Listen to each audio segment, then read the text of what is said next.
Que faire des ressentis énergétiques, comprendre et utiliser les perceptions subtiles, d'accord? Donc, qu'est-ce qu'on fait de ces trucs? Qui vous appartient pas, etc. Comment vous fonctionnez? Est-ce que je ressens? Est-ce que je ressens? Est-ce que c'est à moi? Est-ce que c'est pas à moi? Enfin voilà, tous ces trucs-là, c'est hyper important. Est-ce que ça vous est déjà arrivé de rentrer dans une pièce, de croiser une personne, ou de, en voyant un objet, de ressentir un truc, je sais pas, ça peut être des frissons, un grand froid, une sidération, Ouais. enfin des choses comme ça, un truc. Mais vous comprenez pas pourquoi. C'est-à-dire que vous savez pas que c'est le lieu, vous savez pas que c'est la personne, vous savez Ou pas que c'est alors, l'objet. ouais, ou même encore, je sais pas, ça prend la gorge ou il y a un truc sur la... Oui, Je peux plus mais respirer. c'est ça.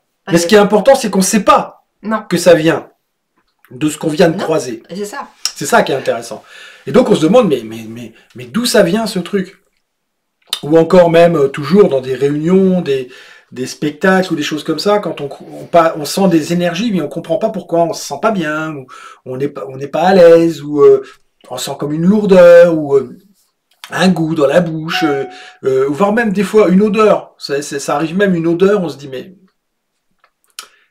pourquoi j'ai cette impression-là? D'où ça vient? Mais dites-nous, si Alors ça même vous pas est si c'est arrivé sous le déjà, médicament. si ça vous est déjà arrivé d'avoir ce genre d'impression, euh, que très rapidement notre éducation judéo-chrétienne vient nous dire ah mais tu peux pas juger comme ça vite, tu peux pas te faire une opinion vite, il faut laisser la chance aux gens, il faut leur laisser le temps de faire leurs preuves. Eh ben non. En fait, on a des ressentis et souvent ces ressentis-là sont super puissants. C'est souvent le cas, en tout cas pour moi, dans des lieux. Ça peut être chez des gens ou dans des maisons ou alors des lieux, quels qu'ils soient. Et maintenant, je commence à y faire attention vraiment. Avant, bon, il y avait des trucs qui se mettaient sur moi, je me sentais pas hyper bien, etc. Mais j'avais l'impression que c'était moi en fait. Je l'associais à moi et je me posais pas la question avec le lieu. Et au fur et à mesure, j'ai travaillé sur ça, j'ai affiné ça. Et je me suis rendu compte qu'effectivement, souvent il y avait quelque chose qui arrivait et que ben, ça m'appartenait pas. Et que j'étais passée à un endroit où, en y repensant, si je me reprojetais dans le lieu, je me disais, j'étais pas très bien dans ce lieu-là. Il y avait quelque chose, des fois, quand on visite des maisons, euh, il y a un truc où on dit, non, c'est pas pour nous. Si on n'y est pas, et rien à voir avec la déco, le machin, etc. Non, on n'y est pas. C'est ça. L'indicateur qu'on est sur un ressenti énergétique subtil, c'est qu'on ne se l'explique pas. Ouais. On ne sait pas pourquoi, on ne se l'explique pas. C'est simplement que nos capteurs sont extrasensoriels ont capté quelque chose qui ne nous convenait pas. Alors évidemment que c'est quelque chose qui ne nous convient pas par rapport à nos perceptions, par rapport à l'idée qu'on se fait des choses, par rapport à notre carte du monde. Et oui, évidemment que c'est ça. Mais dans un premier temps, c'est vos capteurs extrasensoriels, c'est-à-dire finalement l'inconscient, qui a capté des énergies, des ondes, peut-être même des odeurs, mais que votre nez ne détecte pas, mais que consciemment, mais qui rentrent quand même dans votre cerveau et qui viennent vous amener à une réaction. C'est souvent une réaction épidermique quand même. Ouais. C'est souvent les poils qui se dressent, ou un frisson qui Un nous frisson, parcourt, ouais, ouais, très ou souvent. une lourdeur, hein, c'est souvent ça. Hein. Et c'est un truc que t'expliques pas forcément. C'est pas parce que la déco te plaît pas ou que la tapisserie est jaune et que t'aimes pas le jaune. Enfin voilà. On est d'accord que c'est rien à voir avec ça. Ça joue peut-être, mais c'est pas ça le truc. Non, non, C'est pas ça qui te fait tout d'un coup te dire je suis pas bien. Tu peux dire j'aime c'est pas ça. cette couleur-là, mais en revanche je suis bien dans la maison. Voilà, c'est vraiment ça qui est important. Rappelle-toi, Béatrice, c'est ce que je t'avais dit sur la maison. Je me l'expliquais pas pourquoi, mais après j'ai compris quand tu m'as donné le détail. Mais sur les premières, je t'ai rien dit, hein, sur les premières visites, quand tu me l'as montré la première fois, mais moi ça a tout de suite fait ouh, comme ça, parce que vous voyez ça, c'est des trucs qu'on peut pas expliquer. Par la suite, bah, on peut le découvrir. Bah, on s'aperçoit que dans la pièce, il y a quelqu'un qui est tout le temps en train de dire du mal des autres, etc., et qu'on a senti que cette personne avait cette tendance, sans même qu'elle l'ait exercée. Et on le comprend après. Mais sur le coup, Ouais. c'est quoi ce truc-là? Ouais. Qu'est-ce qui se passe? Et c'est comme et pareil, en fait, de la même manière, ça m'arrive avec des personnes.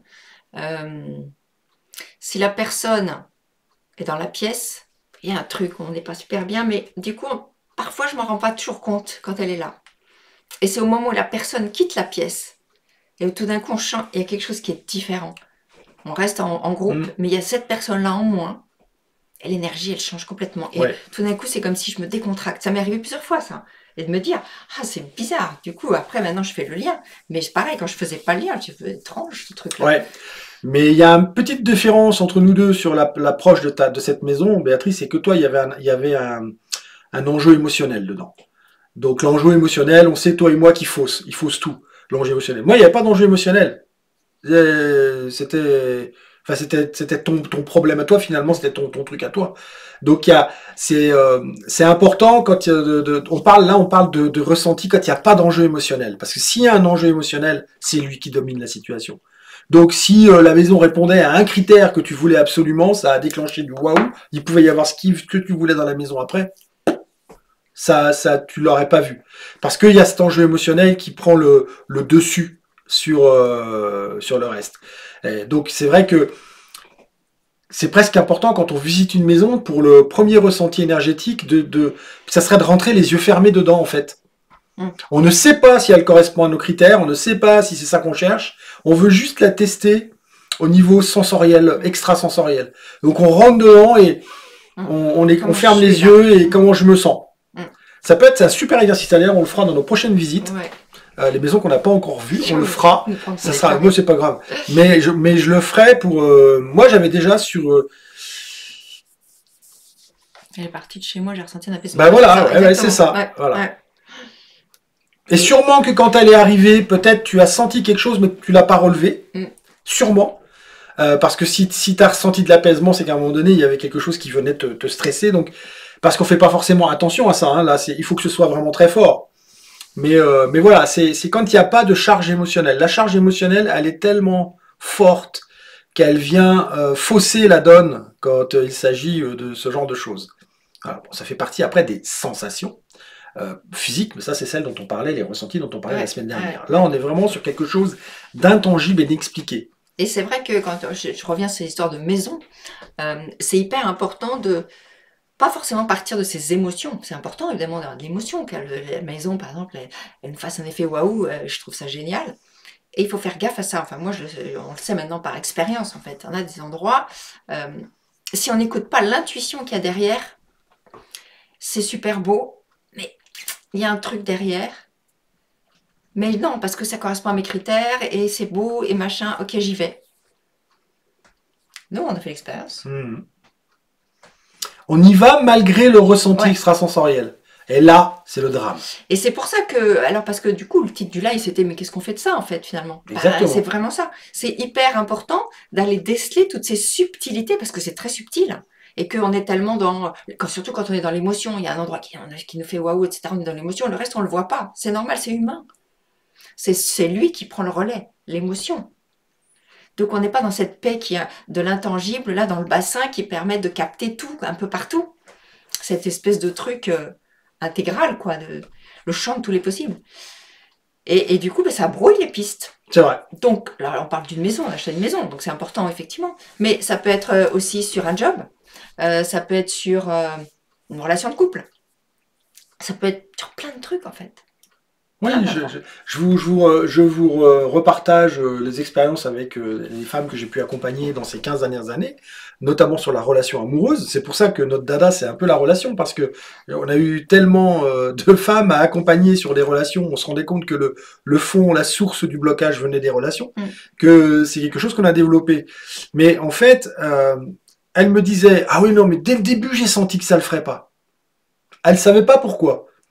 Et donc c'est parce qu'elles ne savaient pas pourquoi, et qu'elles avaient besoin de savoir pourquoi, qu'elles sont allées vérifier en allant avec la personne. En fait, finalement, c'est ça. Or, on devrait se fier à cette espèce d'antenne extrasensorielle que l'on a, qui nous dit, mais n'y va pas, c'est pas pour toi. Mais parce que on est cartésien, parce qu'on est dans une société qui nous dit que il faut laisser sa chance à tout le monde, et que on peut pas juger les gens sans raison, ben là, c'est un petit peu comme un jugement sans raison, finalement. Ça fait waouh, cette personne, c'est pas possible. C'est comme si on la jugeait. Mais comme on nous dit dans notre société, il faut pas juger, c'est pas bien. Pas bien. Moche. Pas glop. Et ben du coup, on s'enfonce dans la relation, ça dure 6 mois, puis après, ça rupture, donc malaise, mal-être, machin, pauvre coach, psychologue, etc. La totale. Alors moi, personnellement, je vous encouragerais à pas suivre votre ressenti extrasensoriel. Comme ça, vous viendrez en coaching avec moi. Mais ça serait malhonnête. Donc il y a ce truc que on n'est pas capable, un peu comme l'intuition finalement. C'est pas tout à fait l'intuition parce que là, on est sur un impact, mais derrière, il peut venir une intuition. Tiens, j'ai l'intuition que cette maison n'est pas pour moi. Mais c'est immédiat. Ouais, on le Et, on et, l'entend. et souvent, on ne le suit pas parce que ça ne s'explique pas. Alors, on ne fait pas confiance à ce qui ne s'explique pas. Ouais. Voilà. Et N'est-ce pas, messieurs les scientifiques? une bonne façon aussi peut-être de faire le point là-dessus, admettons pour une maison, admettons pour un job, un truc comme ça, c'est finalement d'aller visiter, de voir un peu ce qui se passe, parce qu'au moment où on y est, on peut être emballé, etc. Donc le côté émotionnel. Et puis surtout, ne rien faire. Partir et prendre du recul. Oui. Attendre un jour, deux, et voir, se connecter à la maison, et voir ce qui revient. Parce que tu te souviens, là, on l'a fait il n'y a pas très longtemps quand on est allé à Bagnères. C'est vrai. On a visité une maison et puis elle correspondait à nos critères, etc. Machin. Et on était emballés. Hein, on était ah mais oui mais c'est ça qu'il nous faut parce que et en plus on était emballés et puis il n'y en avait pas beaucoup de maisons vraiment donc c'est pour ça qu'on était emballés. C'est pour ça qu'on était emballés. C'est une des raisons pour lesquelles on est emballés. Et voilà. Et du coup après ouais non mais bon on pourrait faire une offre et machin etc. Puis on est reparti tranquillement et puis au bout d'1 ou 2 jours c'est descendu et on a reconnecté avec cette maison et on s'est dit oui mais potentiellement elle est très bien mais pas au prix où on était prêt à la prendre déjà. Il y a ça qui va pas, il y a ça qui va pas, il y a ça qui va pas, qui correspond pas à notre truc, ça me plaît pas. Voilà. On est redescendu de l'émotionnel créé par la rareté. Ce sur quoi jouent les marketeurs. Ouais. Les marketeurs disent souvent la rareté et l'urgence. Attention, il n'y aura que 5 places. Attention, on peut s'inscrire que jusqu'à telle heure. Attention, ceux qui ne s'inscriront jusqu'à là auront un bonus qui vaut 2000 €, les autres l'auront pas. On travaille sur... Et qu'est-ce qui se passe? Il y a une émotion qui se passe chez la personne, c'est la peur de manquer, la peur de rater quelque chose, la peur de... Et là, on obéit à l'achat sous une émotion. Mais c'est ce que cherche à faire le marketing. Alors après, c'est le jeu. Hein. Le marketing met en valeur les choses pour vous donner envie. C'est normal, donner envie de les acheter. Ce qu'il faut vérifier, c'est, ok, j'ai envie de l'acheter, mais est-ce que j'en ai besoin? C'est là où on fait la différence. Et nous, c'était, oui, c'est vrai, il n'y a pas beaucoup de maisons qui sont là. Oui, c'est vrai, elle a des critères qui nous correspondent. Donc, ah oui, si jamais, tu te rends compte, si jamais il n'y a plus rien, et puis après, on est revenu à la réalité. De toute façon, on n'avait pas vendu l'un autre. Et on ne pouvait pas avoir de pré-relais. Donc, il fallait attendre d'avoir vendu l'un autre. Mais, vous voyez quand même ce que peut nous faire l'émotion. C'est vrai que nous, à deux, on a cette capacité de dire, oh, on va refaire un point, et puis on regarde la situation dans son ensemble. Ouais, parce que on a aussi l'expérience et parce que voilà, au fur et à mesure, on a travaillé sur ces choses-là, on a affiné ces trucs-là. Mais on a fait des erreurs aussi. Il y a des moments où on s'est laissé emballer. Il y a plein de voilà, il y a des erreurs de toute façon. Donc finalement, que faire de ces perceptions subtiles? C'est les écouter. C'est d'abord les écouter. Leur laisser la place. Les regarder, les accueillir.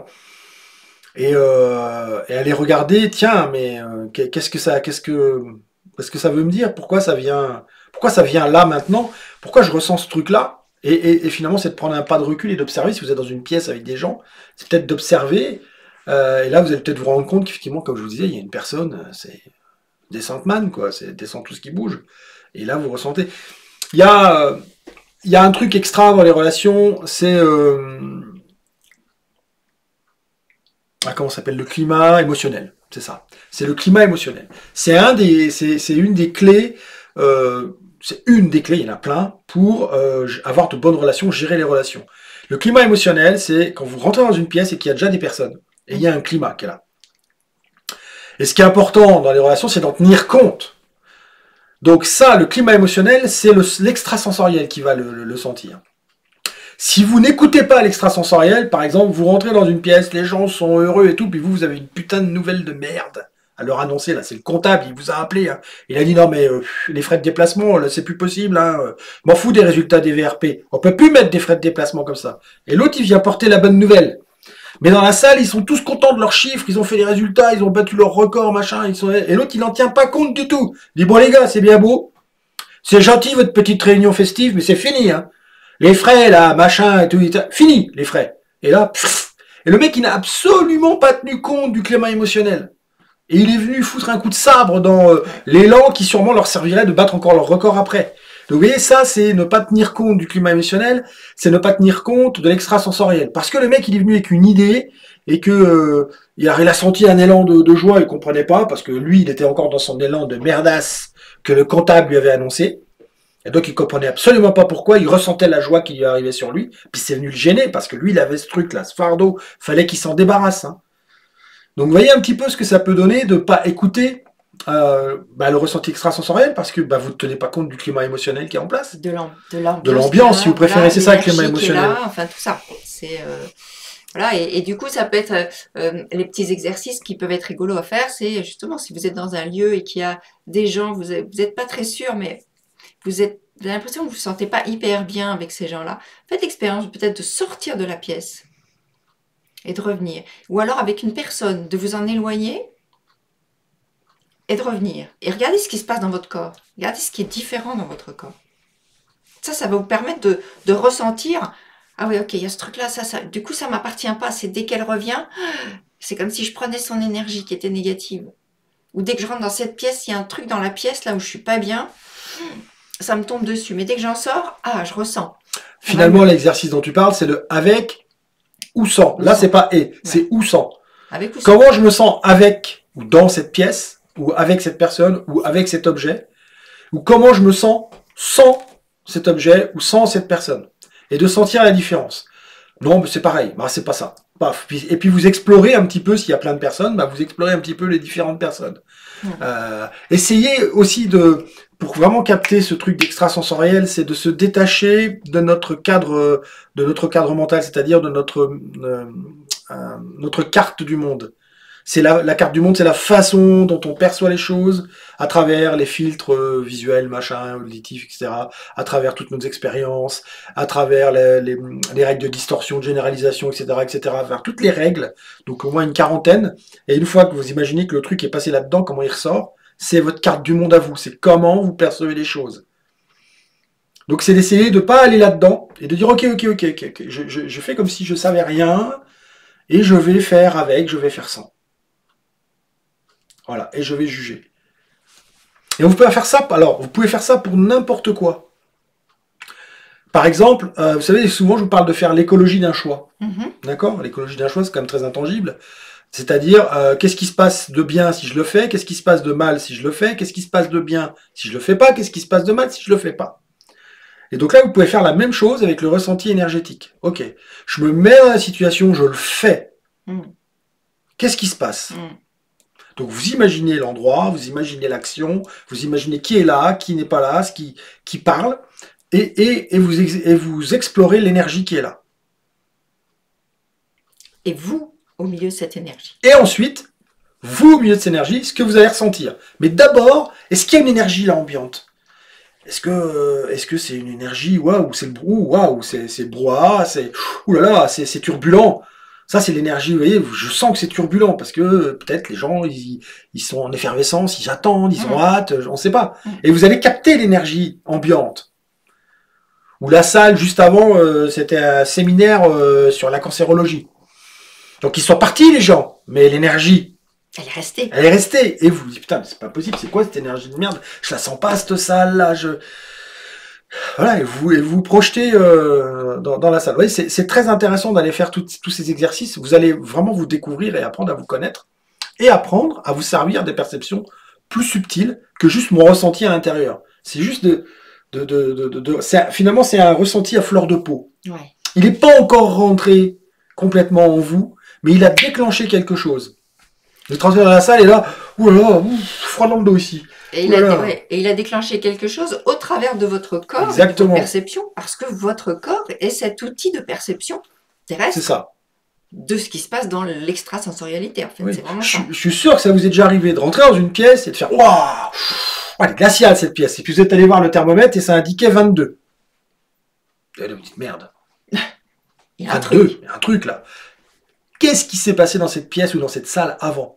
C'était quoi l'énergie de ce qui s'est passé? De quoi ça parlait? Quels étaient les intervenants? C'est ça qu'il faudrait savoir en fin de compte. Vous dites, c'est pas possible, il y a une porte ouverte au fond. Non, non, tout est fermé. Mais vous avez perçu ce qui s'est passé avant et ça vous a fait froid dans le dos. Ou ça vous a amené de la lourdeur. Vous rentrez, vous sentez, ah, je sais pas, pourtant il y a des fenêtres et tout. Mais non. Je sais pas, mais non, ça le fait pas. Ou alors vous rentrez à la pièce, vous êtes super excité, vous allez, attends, je crois que cette pièce, elle est chargée en énergie, là, je sens que ça va y aller. Parce qu'avant, il y a eu des trucs dans la pièce qui étaient super bons et tout. Et vous récoltez l'énergie qui est là. Mais ça, c'est vraiment le truc, par définition, extrasensoriel qu'on n'explique pas. Non. Après, on l'explique. Ah bah je comprends mieux. Ah bah oui, évidemment, il y a eu une réunion avec des enfants et ça criait et ça jouait dans tous les sens. Bah, je comprends bien que je me sentais bien dans cette salle. Vous voyez, là, ah bah je comprends mieux. Et celui qui est dans la merde, c'est celui qui a besoin de comprendre tout de suite. Parce que sur ce genre de ressenti, le mieux c'est de dire ok, bon bah je vais faire avec. Bon bah si c'est un peu lourd, je vais essayer de me faire un petit ancrage, moi qui m'amène de la joie, etc. Vous évacuez un peu ça, vous faites votre exercice pour vous remettre dans la joie et dans la bonne humeur, et puis voilà, vous allez la retrouver. Voilà ce qu'on en fait, des perceptions subtiles. Entre autres. Entre autres. J'espère que ça vous a apporté de la valeur et que vous voyez la différence entre le ressenti interne dont on parlait la semaine dernière, qui est vraiment qu'est-ce que ça te fait à l'intérieur, où est-ce que ça se situe dans ton corps, comment tu le décrirais quand tu es joyeux, toi, c'est comment à l'intérieur de toi. Eh ben moi, ça pétille, ça gratte, ça a envie de bondir et tout, voilà. Là, ça est ressenti vraiment là. Avec ce ressenti extrasensoriel, c'est-à-dire qu'on a un truc qui nous passe à travers, on comprend pas pourquoi, on sait pas d'où ça vient. Et même, justement, des fois, c'est très difficile de mettre des mots dessus. Mais oui. Sans explication, c'est quasi impossible. C'est compliqué de mettre des mots dessus. Je ne sais pas ce que c'est. Voilà, c'est vraiment ça. Donc dites-nous dans les commentaires quand vous allez regarder un replay, dans les petites astuces là qu'on vous propose. Voilà, répondez aux questions. Essayez de voir et dites-nous ce que vous ressentez. Et aussi dites-nous, moi ça m'intéresse de savoir comment vous en êtes avec où vous en êtes avec votre ressenti énergétique. Est-ce que pour vous c'est quelque chose qui est très clair? Ressenti, le mental, le ressenti physique, le ressenti énergétique. Dites-nous tout ça. Et je vous rappelle que dimanche, j'organise d'ailleurs un atelier d'initiation au ressenti énergétique, justement, pour aller vous faire plein de petits exercices rigolos, de connexion, de découverte de l'énergie, etc. Voilà, donc si ça vous intéresse, si justement ce sujet-là, c'est quelque chose qui... Vous n'êtes pas très sûr de vous sur ça, inscrivez-vous. Le lien est dans la description YouTube. N'hésitez pas à venir faire cet atelier parce que on ira un peu dans ce sens d'aller explorer quand est-ce que vous avez pu ressentir ce genre de choses. Et là, on va faire vraiment, voilà. Ça sera très interactif. Ça sera des exercices. On sera en Zoom, donc comme vous les ferez, les exercices en même temps, etc. On pourra débriefer, voilà. Donc ça va être sympa. On vous fera même peut-être faire du petit jeu de lecture énergétique c'est ça, ce que j'avais avec les autres pour s'amuser un petit peu parce que par deux, exactement. Donc on verra. En fonction aussi du nombre que vous êtes. Voilà. Voilà, donc inscrivez-vous et puis moi j'ai hâte de faire ça. Voilà. Ça va être sympa. Puis pour ceux qui sont sur YouTube, n'hésitez pas à partager cette vidéo sur vos comptes Facebook, à des amis si vous pensez que ça peut leur être utile. Évidemment, vous pouvez aussi cliquer sur le bouton pour vous abonner. Il me semble qu'il est là. Et aussi aller voir le live précédent qui doit être par là, voilà, non pas sur la tête de Sandra mais par là, et comme ça vous aurez tout le live précédent c'était sur les ressentis mais plus physiques, donc ça va bien compléter celui-là, et surtout marquez-nous en commentaire ce qui se passe pour vous. Voilà, on vous souhaite une excellente soirée.